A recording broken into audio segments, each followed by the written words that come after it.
We'll start with the lead pipe issue. A $5 million grant was officially approved by the Grand Rapids City Commission yesterday. That money will help replace all the residential lead pipes in the city by the year 2041. It's a big project. Our Michael Martin is live in the newsroom with that story tonight. Michael?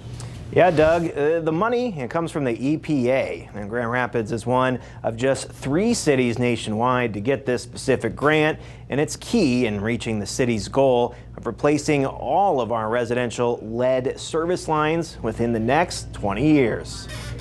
But this is really a benefit long-term for all of our residents to get these pipes out of the ground and really stop the potential of exposure to lead in drinking water. In the wake of the Flint water crisis, the importance of addressing lead pipes has become a priority for city leaders across Michigan. We know that our residents and our community cares about getting the lead out. So we'll get started tonight. And on Tuesday, Grand Rapids City Commission formally approved a grant agreement, $5.1 million from the EPA, which will be used to replace roughly 1,700 lead water service lines. Out of our 80,000 plus service lines that we have, 24,000 of those are lead service lines. So it's the portion from the stop box and the right-of-way into the house that we're replacing, and the portion that the city typically owns in the right-of-way has already been replaced with copper in previous projects years ago.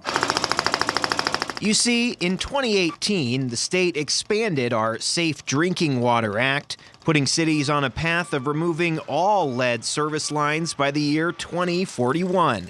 The price tag to be covered by city water systems. We're talking about a price tag of over $130 million to replace all these lead service lines over the next 20 plus years. Of course, the $5 million grant is only a fraction of the estimated $130 million the efforts will cost over the next 2 decades, so the city will have to continue to raise money and apply for grants. And in this situation, we have gone through strategically and identified several neighborhoods of focus in the city of Grand Rapids that have higher concentrations of lead service lines, and that's where we're going to be applying these dollars. Grand Rapids was one of only 3 cities to receive this EPA grant, the other 2 being Benton Harbor and Providence, Rhode Island. The first contractor has already been hired to begin the work of replacing the service lines, but Jernberg says folks shouldn't be concerned about their drinking water leading up to their lines actually being replaced. We treat the water for the potential of lead, associated with the lead service lines. We still have great quality water, and the residents should not be afraid to use the water.